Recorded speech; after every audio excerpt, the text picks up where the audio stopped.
Assalamualaikum warahmatullahi wabarakatuh, Sobat Kelinci. Kita ketemu lagi dengan saya, gitu kan. Kita lagi ngebahas masalah penyakit kelinci sob ya.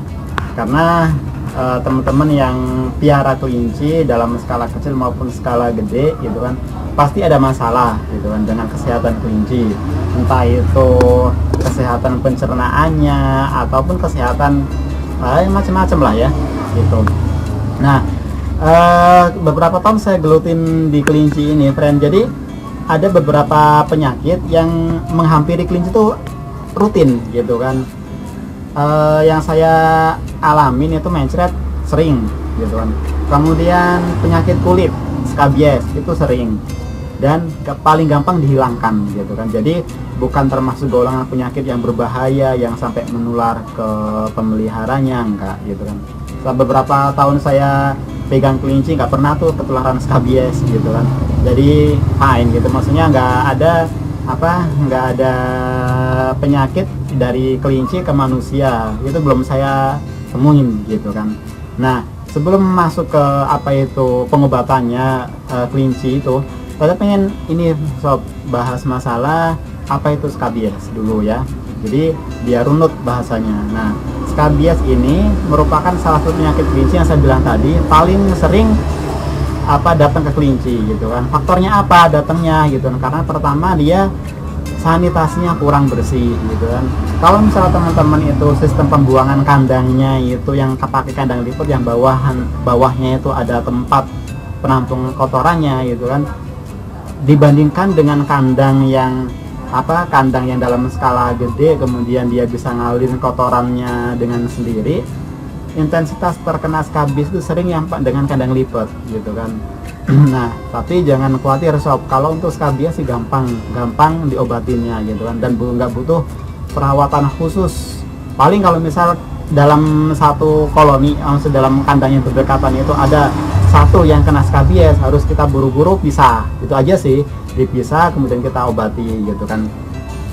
Nah, itu ya faktor penyebab skabiesnya, gitu kan. Jadi udah clear. Jadi teman-teman nggak boleh malas-malas kalau piara kelinci, gitu kan, karena kalau kotor dikit pasti kena skabies. Entah itu penampungannya yang jarang dibersihkan atau ada kotoran yang tertahan di alas kandang. Biasanya kalau teman-teman yang pakai makanan itu berupa hai, kemudian hijauan, jarang ngebersihin, gitu kan, biasanya sih sering lebih intensitasnya lebih sering kena, gitu kan.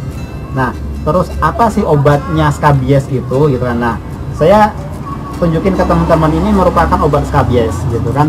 Nah, namanya itu Kepromek, gitu kan.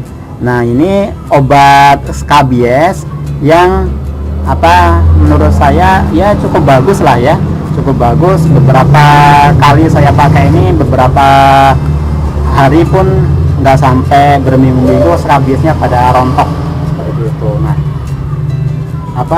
di mana membelinya, gitu kan, ya jelas di saya ada, gitu kan. Nah, silakan teman-teman baca di deskripsinya video ini, saya sertakan link pembelian. Kalau teman-teman punya akun di Bukalapak itu silakan beli via Bukalapak, gitu kan. Jadi kalau di Bukalapak mungkin lebih terjamin sob ya, lebih terjamin barang itu sampai ke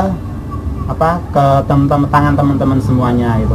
Ya kalau misal teman-teman malas bikin akun di Bukalapak, ya udah kontak saya aja di nomor HP atau di pin BB, silakan pesen, gitu kan.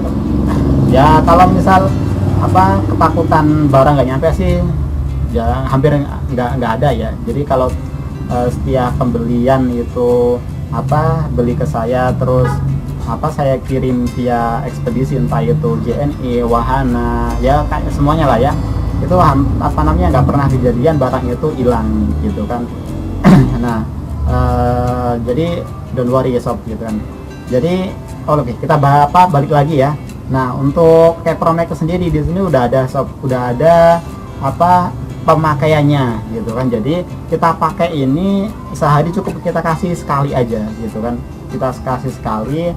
Kalau untuk kelinci yang udah gede, maksudnya 3 bulan 4 bulan, 3 tetes ya, 3 tetes dalam sehari. Kalau masih misal anakan banget gitu kan, ya cukup 1 tetes atau 2 tetes aja sih cukup gitu kan.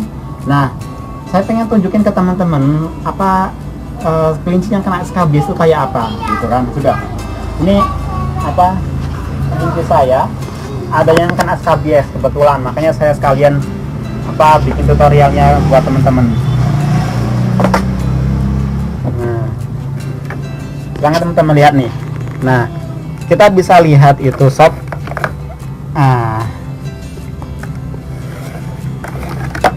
Wis, tenang.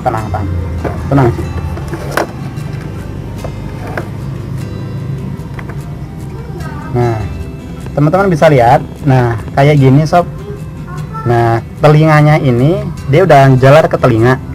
Ini hitungannya ya hampir parah ya. Karena kemarin beberapa minggu itu saya telat ngebersihinnya, dan ini apa bisa nyampe ke telinga ini karena berawal dari kaki gitu kan. Nah, kakinya itu udah kena. Awalnya biasanya di kaki itu. Nah, kukunya biasanya kayak gini nih sob, tuh ada serbuk-serbuk kayak putih-putih gitu loh yang di ininya tuh. Ini ada kayak kulit tapi yang kasar. Nah, ini kena SKBS gitu kan. Nah, tuh kayak gitu ya. Jadi SKBS itu pertama yang kena ini di kaki, bisa kaki depan, bisa kaki belakang.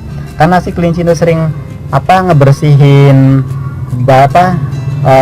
mukanya pakai kaki ini dan ngebersihin telinganya pakai kaki juga. Nah, akhirnya dari kaki naiklah ke ke telinga. Nah, ini akan berlanjut sob, akan berlanjut bisa ke badannya juga, bisa ke mukanya juga gitu kan. Jadi kalau yang paling parah malah sampai hidungnya gitu, hidung di kelinci ini gitu kan. Nah, ini sebenarnya nggak mematikan ya, maksudnya nggak jebret langsung ngebunuh kelinci, enggak, cuman dia ini menyiksa gitu kan. Kalau misal kita gatal kayak apa sih, jelas nggak nyaman lah ya gitu kan. Jadi kalau kelinci ini kena SKBS, dia merasa gatal, nggak nyaman, terus nggak nafsu makan kadang-kadang. Nah, dari sini konsumsi gizinya akan turun dan akhirnya meninggal, bisa jadi kayak gitu. Nggak secepat kalau kena mencret gitu kan. Nah, pengobatannya tinggal kita tetesin aja sob ya, tinggal kita tetesin ke mulut kelincinya gitu kan.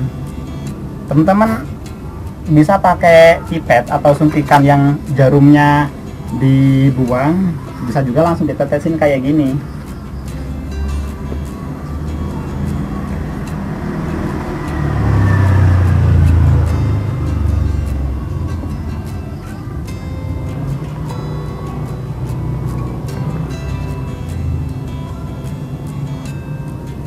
Satu, dua,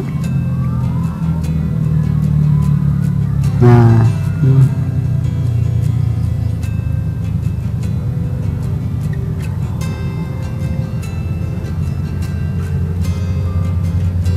tiga.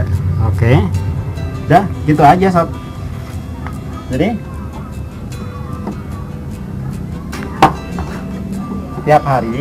setiap hari kita kasih kelinci yang kena SKBS tadi, kita kasih ke keromong ini 3 tetes setiap hari selama berapa hari gitu kan. Biasanya sih kalau saya itu ngasihnya malam sore kayak gini lah ya gitu kan, tiap sore dan atau sampai seminggu gitu kan.